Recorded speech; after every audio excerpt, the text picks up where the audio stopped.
O yung mga ano dyan, mga 90s. Kilala nyo ba si Badong Bakal? O may napanood na ba kayong movies noon sa TV na pag binabaril, sinasaksak, hindi tinatablan? Parang si Nartong Putik, parang ganon. Yung mga usong kwento noon, nung 90s pa. Itong kikwento ko sa inyo ngayon, base ito sa mga sikat na istorya noong dekada 80 sa Pilipinas. Yung iba, ginawa pa ng movie. May mga movies sila, yung mga ibang kwento. Pero legit na based sa mga totoong tao yun. Tungkol sa mga vigilanteng tagapagtanggol ng mga naapi o kasangga ng mga mahihirap. O mostly, tungkol sa mga kriminal na mahirap huliin. May mga taong hindi basta-basta namamatay. Hindi dahil malakas ang katawan, kundi dahil pinaghahawakan ang isang anting-anting o isang panata o baka isang sumpa. Sa Tondo, noong mga panahong wala pang CCTV, wala pang social media at mga alamat na ipinapasa-pasa sa mga umpukan sa kanto. Ito ay isang kwento na nagsimulang ikwento ng mga tambay, mga tsuper, mga tindera, mga nagbebenta sa kanto ng sigarilyo. Ito ay tungkol sa isang binatang hindi tinatablan ng bala. Tinagana, binaril na, pero nabuhay pa, nakatakas pa, nakaligtas, at naghiganti. Hindi lang sa mga sumaksak at bumaril sa kanya, kundi sa mga taong hindi niya kilala at mga taong hindi niya pa nakita. Pero teka, bago ko umpisa ng kwento, kung bago ka sa channel na to, welcome sa Dilaw na Kandila. Dito nagbabahagi kami ng mga kwentong kababalaghan, mga kwentong base sa totoong pangyayari. Minsan fiction, minsan true crime, based sa true story, pero laging may kasamang twist. Ginagawa naming parang 90s comics. Para lang nagbabasa ka o nakikinig at nanonood habang umuulan. Kung fan ka ng mga totoong kwentong nakakakilabot, kasaysayan na madilim, o mga kwentong halos hindi na pinag-uusapan, nandito ka sa tamang channel. Nag-a-upload kami 3 times sa isang linggo. Kaya ano pang inaantay natin? Umpisa na natin ang kwento. Si Badong Bakal ay madalas mong maririnig ang pangalan. Minsan binabanggit sa mga kanto o tindahan pag nakatambay ka, pati sa mga hinuman sa iskinita. Ang sabi ng isang lolo, taga Tondo, meron daw isang pangyayari na binaril siya, sinaksak pa nga, pero hindi namatay. Ang trabaho niya, taga-barker, nagtatawag ng mga pasahero sa isang parkingan. At pag tinatanong mo kung totoo, laging may kasunod na katahimikan. Ngiti, tapos ang sagot, totoo, pero wag mo nang alamin masyado. Hindi lahat ng kwento dapat inaalam. Ganon. Si Badong Eduberto, yan ang tunay na pangalan. Pero kahit lola niya, hindi na ginagamit yun. Ipinanganak sa Tondo, 1965. Lumaki sa bangketa ng Juan Luna. Natutong magtinda ng sigarilyo bago pa matuli. O sabihin na lang natin bago pa makompleto ang ngipin niya. Ibig sabihin talagang aga niyang natutong mamuhay. Maaga siyang naulila sa ama, isang dating karpenterong nadamay sa rambol ng mga tambay at pulis sa kanto. Basta isa na lang sa maraming pangalan sa lumang lapida ng North Cemetery. Maaga siyang naulila sa ama, isang dating karpenterong nadamay sa rambol ng mga tambay at pulis noon. Hindi siya kriminal. Basta isa na lang siya sa maraming pangalan sa lumang lapida ng North Cemetery. 21 taong gulang si Badong noong 1986. Bagong tapos ang EDSA Revolution. Pero sa Tondo, wala namang masyadong nagbago. Palitan lang ng mukha ng mga siga. Palitan lang ng kulay ng posters sa pader. Pero ang paghihirap, ang patuloy na paglaban sa gutom, ang gulo at ang galit nananatili pa rin. Barker si Badong sa rotonda. Maliksi, maingay, matabil. Madalas siyang biruin ng mga tsuper. "O Badong, baka may anting-anting ka sa bibig mo. Hindi ka naubusan ng banat At ang sagot niya habang nakangiti ay, "Hindi pre, natural lang talaga ako makulit. Kung may anting-anting ako, gusto ko yung anting-anting na para magka-girlfriend ako ng mayaman," sabi niya ng pabiro. Pero isang gabi, isang insidente ang nag-iba ng lahat. Pauwi si Badong. May nakita siyang batang tindera sa kanto, sa may palengke. Pinapatukan ng isang adik. Yung adik na yon, runner ng lokal na sindikato. Maliit ang bata. Parang wala pa sa 12 anyos. Si Badong, bagamat sanay na sa gulo, ay hindi na napigilan ng sarili. Sumigaw siya. Lumapit. Tinadyakan ng lalaki. Nakatakbo ang lalaki at pinagbantaan si Badong. "Pukinang ina mo! Babalikan kita!" Sigaw nito na tumatakbo. Natutumba pa nga kasi lasing. Akala niya tapos na, pero kinagabihan. Habang pauwi na siya, may 3 anino ang sumusunod sa kanya sa eskinita. Wala nang tanong, wala nang palikoy. Isa sa kanila may 29 o balisong. Yung isa may baril. Pinuruhan si Badong, sinaksak 3 beses at pinaputukan. Lahat tumama.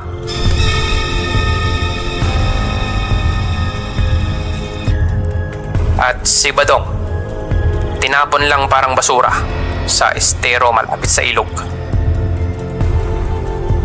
3 araw siyang pinaniwalaang patay hanggang isang madaling araw. Natagpuan siyang hubad, basang-basa, nanginginig sa tapat ng lumang bahay ng kanyang lola Pilar. Hindi siya dinala sa ospital. Sa halip, tinakpan lang siya ng kumot, pinainom ng salabat at dinasalan. Ang lola niya, tahimik lang habang naglilinis ng mga sugat na parang hindi naman masyadong malalim. Pero ito ang kakaiba. Sa kamay ni Badong, may hawak siyang maliit na pendant, kalawangin, mabigat, tila yari sa bakal na luma. Sa gitna, may ukit ng krus.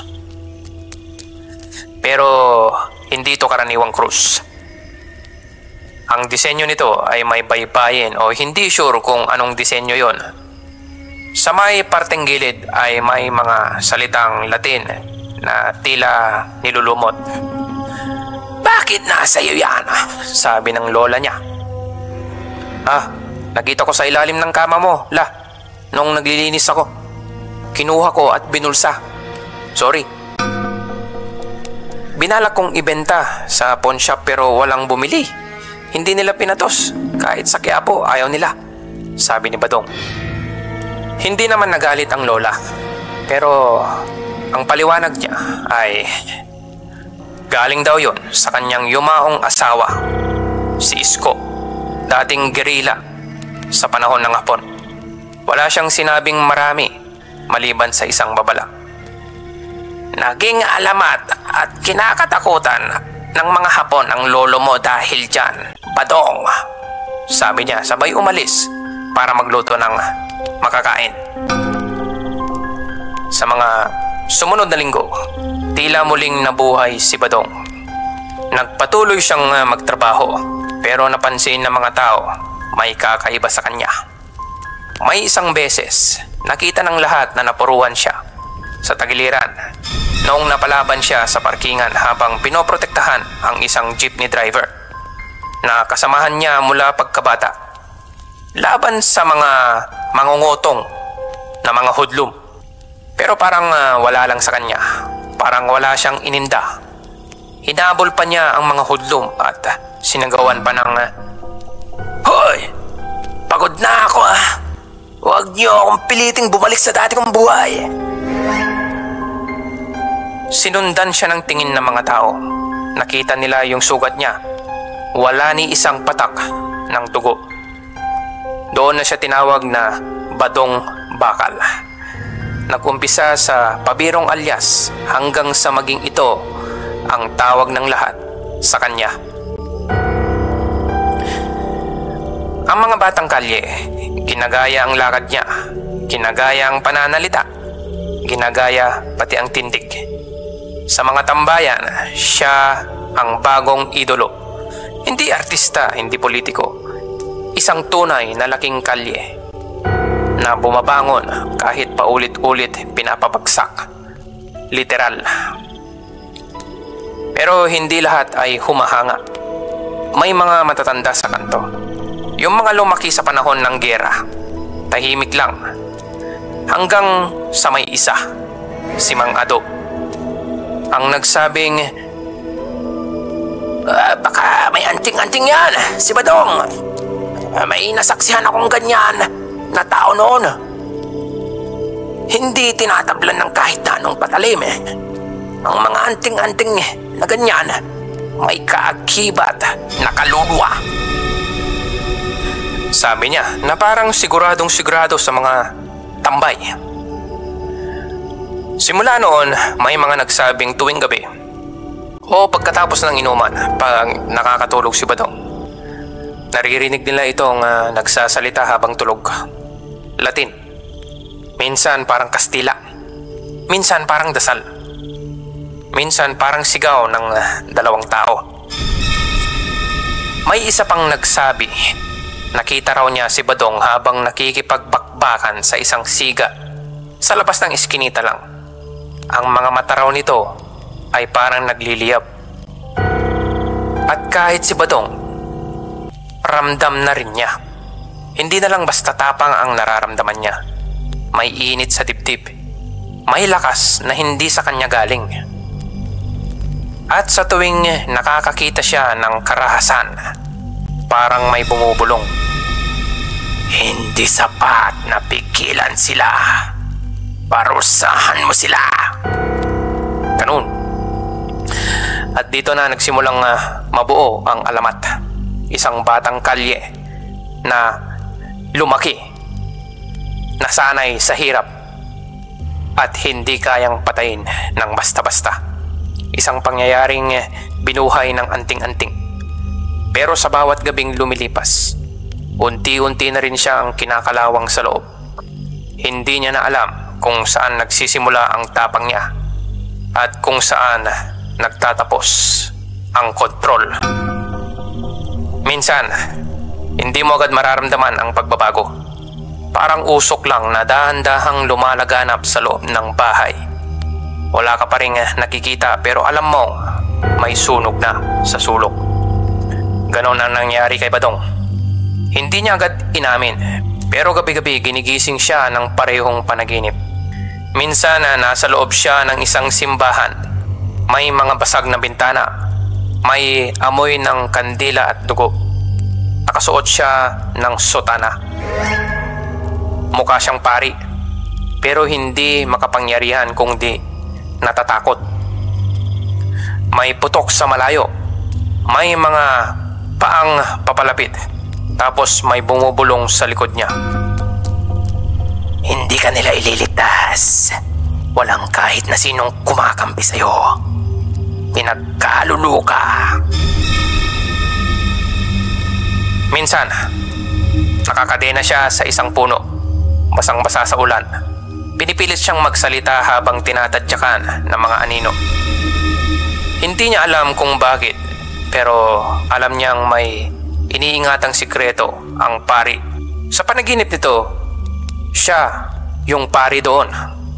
Si Badong. Pagkagising niya, pawis na pawis si Badong.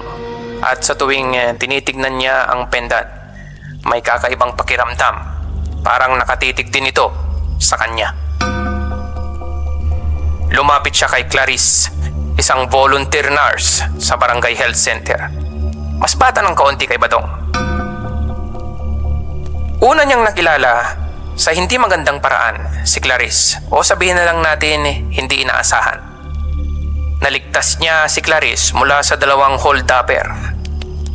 Naputukan siya sa braso pero walang dugo, galos lang, tapos parang wala lang. Nagpatuloy siya sa pagtatawag ng mga pasahero sa jeep na parang walang nangyari. Tapos yung dalawang hold-upper pinaubayan niya na sa mga polis. To cut the story short, tungkol sa kanilang dalawa, simula noon nagkamabutihan na sila.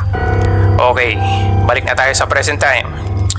Bumungad si Badong sa pintuan at sa halip na matakot si Clarice, naging curious ito. "O Badang, napadalaw ka?" sabi niya. Hindi agad sumagot si Badang, pero hindi rin siya nagsinungaling. Pagkapasok niya sa loob ng bahay ay agad na ipinakita ni Badong ang anting-anting niya. Mabigat, parang laging mainit. May baybayin na hindi niya may paliwanag. At ang Latin sa gitna, "Ipaghiganti mo ang mga hindi naririnig." Nabasa ito ni Clarice. Si Clarice ay may hilig sa kasaysayan. Anak siya ng librarian at nagtuturo tuwing weekend sa mga batang maralita. Dinala niya si Badong sa lumang library sa Escolta, kung saan may isang seksyon ng mga nasirang dokumento ng mga praile. Microfilm pa nga yung iba. Doon nila unang nahanap ang pangalan, Fraile Sebastian de Vera, isang Agustinian priest. Naglingkod sa Binondo noong huling bahagi ng 80s. Hindi, 1800. Hindi sikat, walang rebulto, pero may kasaysayang nakakagulat. Ayon sa ilang tala, siya raw ay lihim na tumutulong sa mga katipunan noon. Pinagtatago ang ilang miyembro at tinuturuan ng Latin at mga code. Pero ayon sa kasaysayan, hinuli siya. Hindi na mga Kastila kundi na mga kapwa niyang Pilipino, mga co-adjutor at ilustradong natatakot madamay. Pinahirapan, binitay at ayon sa ilang sulat, pinaniniwalaang isinumpa niya ang mundo bago siya mamatay. Mula noon, may mga lumabas na kwento tungkol sa isang amulet na hindi basta-basta ibinibigay, kundi natatagpuan lang ng mga taong handang maging daluyan ng kanyang paghihiganti. Dumaan sa kamay ng lolo niya at ngayon mukhang si Badang naman. Simula nang ma-encounter ni Badong ang anting-anting, hindi lang simpleng kalaban ang mga hinaharap niya. May konsehal na biglang nasunog ang opisina.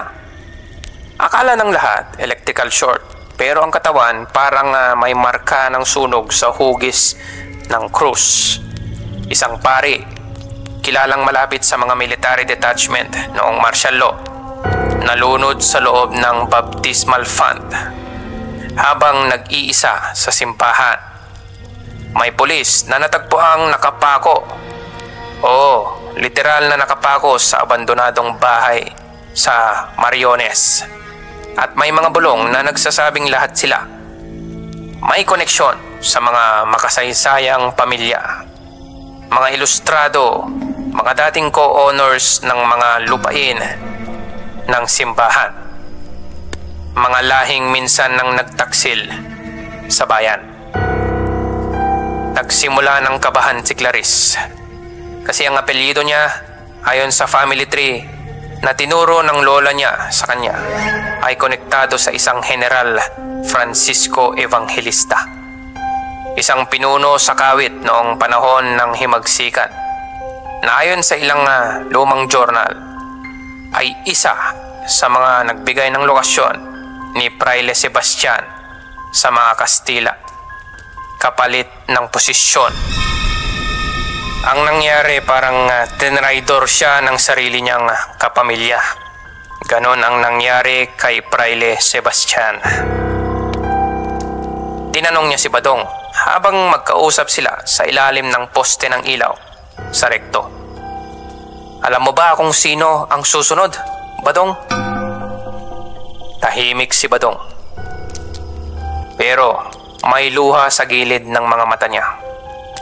Sabi niya, hindi ko alam. Lagi na lang akong nagigising na hindi ko alam ang mga nangyayari minsan. Hindi ko na alam kung ako pa to. Hindi ko alam ang nangyayari sa akin. Sinubukan kong itapon ang anting-anting na to. Pero paggising ko, nasa bulsa ko ulit. May isang gabi gumising ako. May dugo ang kama. Pero wala naman akong sugat. Laging may bumubulong sa likod ng isip ko. Hustisya, hindi awa.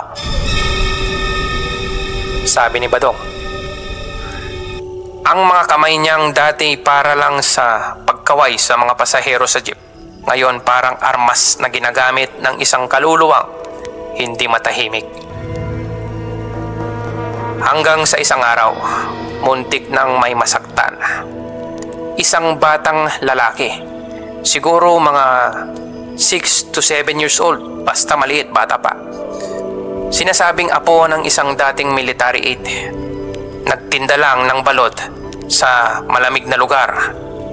Tulad ni Badong, lumaki rin siyang walang ama at maagang namulat sa marahas na pamumuhay. Sinugod ng 2 sika. Si Badong dumating, pero hindi siya ang gumalaw. Hindi siyang nag-isip. Basta umiyak lang ang bata at nakita niya ang sarili niya sa harap ng 2. Hawak ang itak ng isa, duguan at nanginginig. At muntik na rin niyang tinaga ang bata. Muntik na, pero hindi niya itinuloy. Napigilan niya. At sa unang pagkakataon, napigilan niya ang boses. Saktong napadaan si Clarice. Tumingin si Clarice sa kanya. Hawak-hawak ang kamay niyang nanginginig. Nagtinginan lang sila. Pareho nilang alam na hindi lang basta anting-anting ang dala ni Badong. May isang makasaysayang multo sa loob nito. Isang kaluluwang marunong magdasal at maghiganti.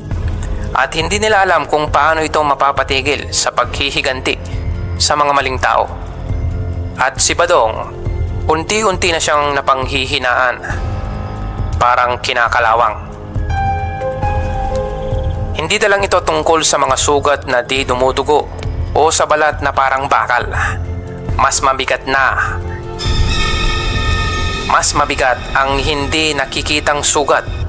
Yung bigat sa dibdib tuwing may boses na naguutos at mas malakas pa sa sariling konsensya. Gabi-gabi, bumibigat ang katawan ni Badong. Hindi sa pagod, kundi sa dalang paninisi. Parang bawat buhay na kinukuha ng anting-anting ay may kapalit. Isang alaala, isang bahagi ng kanyang pagkatao na hindi na mapapawi. Hanggang sa nagdesisyon silang lumayo. Si Clarice, dinala si Badong sa Cavite, sa gilid ng bundok. May isang matandang albularyo, kilala sa tawag na Tatabulan. Hindi siya kilala sa syudad, pero sa mga baryo, sinasabing kaya niyang kausapin ang mga espiritu ng kahapon. Tahimik si Tatabulan. Matanda na, nakakamisa de chino, may amoy ng insenso ang balat. Tinitigan niya si Badong at ang unang sinabi niya, "Hindi ikaw ang tinawag, pero ikaw ang sumagot." Pumasok sila sa maliit na kubo. May altar ng mga sinaunang bayani, hindi santo, kundi mga rebelde, mga pinatay sa kasaysayan. Doon sinimulan ni Tatabulan ang ritual. Hindi mo pwedeng itapon ang anting-anting, pero pwede mong harapin ang kaluluwang nakapaloob dito, sabi niya. Pagkatapos noon, nagliyab ang paligid. Hindi literal, pero sa paningin ni Badong, nasa ibang lugar na siya. Isang Maynila na nilamon ng apoy. Mga lumang bahay na yero, nasusunog, mga taong sumisigaw, tila panahon ata ng digmaan. At sa gitna ng lahat, nakatayo ang praile, si Praile Sebastian. Hindi siya tao, kundi bungo na nakasuot ng kasuotan pang pari, lumulutang at nagliliyab. Hawak ang parehong anting-anting. Ipaglalaban mo ba ang bayan? Tanong ng kaluluwa. O kakampi ka sa mga traidor? Tumango si Badong. Lalaban ako, pero hindi sa parang gusto mo. Mahina ka, sabi ng praile. Tao ako. Ang hustisya ay hindi natatamo sa awa, pero hindi rin sa takot, sabi ni Badong. Tahimik ang praile. Lumapit, inabot ang anting-anting at dahan-dahan itong inilapit sa dibdib ni Badong at sumigaw, kung ayaw mong ipaghiganti ang dugo ko, babayaran mo ng sarili mong dugo. Biglang gumalaw ang kamay ni Badong, pero hindi niya pinigilan. At doon sinaksak ni Badong ang sarili niya. Tumingin siya sa praile ng matinis at matuwid, parang ipinapahiwatig na hindi siya takot mamatay. At doon naputol ang ugnayan. Sa panaginip, umiyak ang lupa, bumuka ang apoy, at unti-unting naglaho si Sebastian. Hindi sa galit, kundi sa pagkatalo. Nagising si Badong sa loob ng kubo. Madugo ang dibdib, pero buhay. Nanginginig, pagod, parang nilinis ang kaluluwa. Pero hindi pa rin buo. Wala na rin ang lakas niyang parang bakal, pero naroon pa rin ang tapang. Makalipas ang ilang buwan, bumalik si Badong sa Tondo. Naroon pa rin siya sa parkingan. Nagbaparkir, tumutulong sa mga tsuper, minsan sumasama sa mga community cleanup. Wala na siyang anting-anting, pero Badong Bakal pa rin ang tawag sa kanya. Sabihin na lang natin na dahil siguro sa mga gawain niya noon, kaya ganun pa rin ang tawag sa kanya.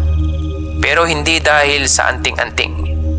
Tinawag siyang Badong Bakal dahil sa paninindigan niya, sa pride niya at sa prinsipyo niya, na kahit gaano kahirap ang buhay, lumalaban siya ng patas at hinaharap ang bawat pagsubok ng matibay at hindi natitipag, parang bakal.